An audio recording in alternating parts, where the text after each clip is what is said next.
de l'inflation pour 2011,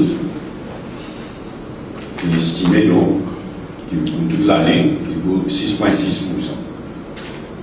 Vous vous rappelez que l'année dernière, si nous fixons le taux de compensation,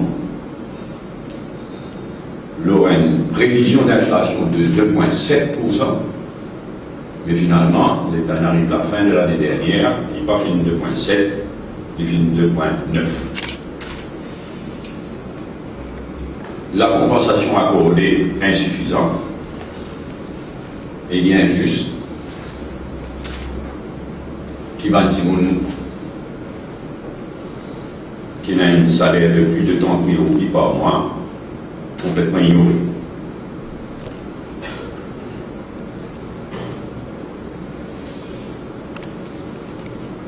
Je vais même demander qui, dans le prochain budget, maintenant que la compensation est fixée, je vais demander qui, dans le prochain budget, une allocation sociale, une allocation à pensionnés, veuves, orphelins, handicapés, etc.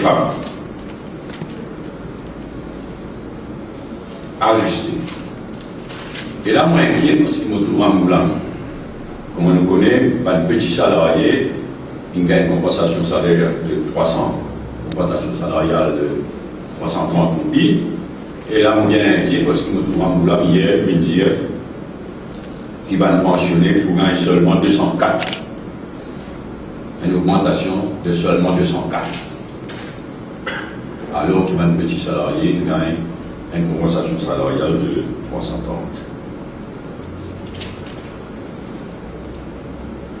La compensation pour un salarié insuffisante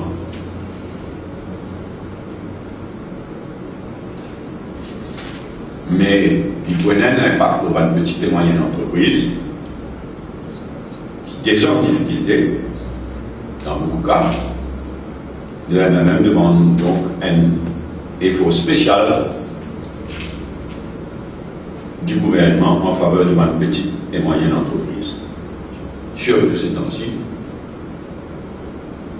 avec la crise en Europe qui peut frapper directement.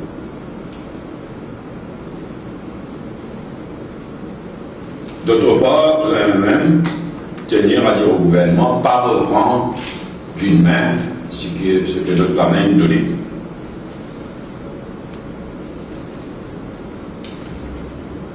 Et ça signifie surtout pour une comme taxe.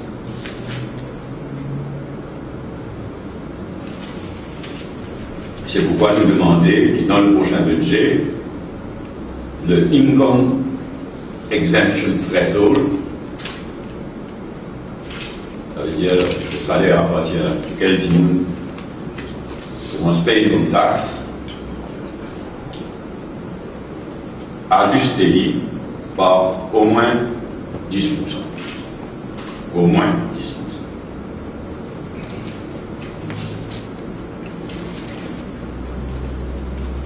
Enfin, je vais même tenir à dénoncer le langage insultant et menaçant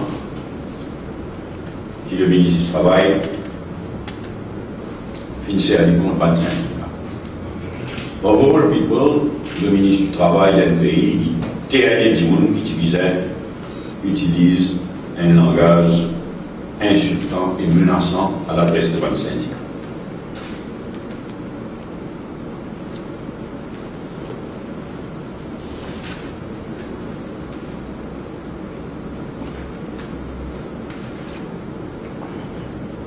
Deuxième remarque, Carcassonne et réforme électorale, président de la République. Professeur Carcassonne.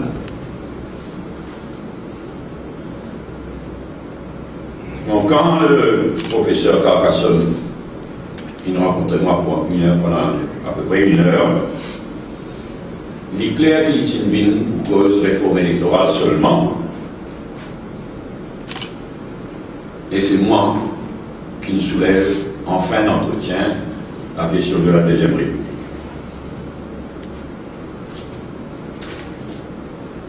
On m'a déjà dit, c'est qu'ils m'ont déjà dit publiquement, c'est-à-dire qu'ils attribuisaient encore un rapport d'experts étrangers.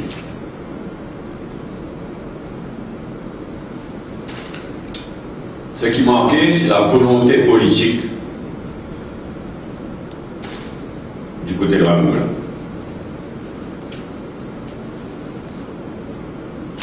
Et mon rappel qui le MMM, le Parti Travail, c'est le MSM, il arrive très loin dans ma discussion entre nous.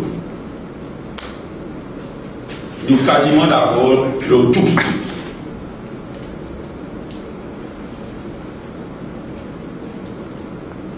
Est-ce que vous vous rappelez qui est là de par le monde 4 principaux systèmes électoraux? Il y a bien principaux, hein, il y en a d'autres. Il y a pas de pays qui a quelque chose de bien spécifique à sa pays-là, par exemple l'Australie. Mais, d'une façon générale, de par le monde, il y a 4 principaux systèmes électoraux. À un extrême, ce que la Grande-Bretagne, nous-mêmes, c'est-à-dire the first past the post. Appelle-lui aussi winner takes all. Qui est injuste.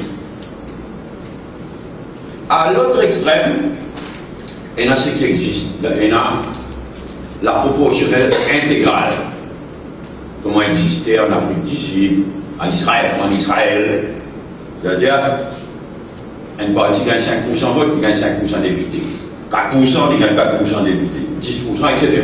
Intégral. Entre ça et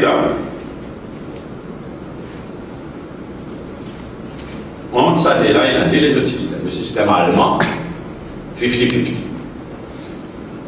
50% députés élus par une circonscription et 50% à la proportionnelle.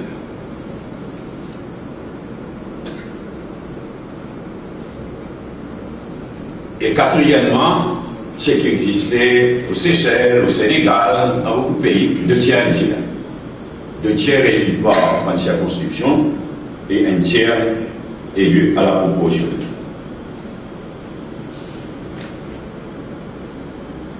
Ici, Sachs, qui me propose des tiers un tiers. On dit les chiffres, hein. Sachs qui me propose des tiers un tiers. Le MMM et le Parti Travail qui me propose des tiers un tiers. Essentiellement 30 à la proportionnelle. Le MSM me propose des tiers en moins, 20 au lieu de 30.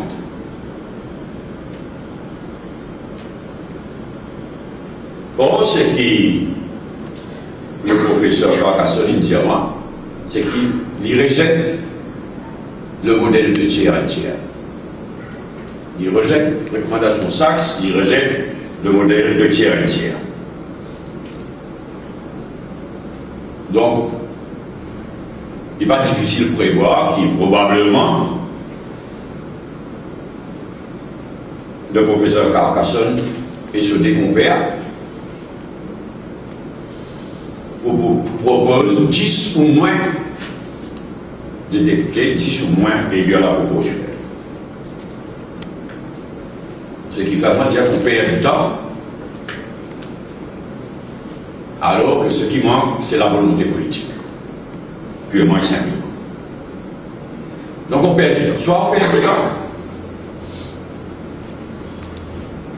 à moins qu'il c'est un piège qui Ramoulam croit qui pétend à l'opposition, un piège visant à nous endormir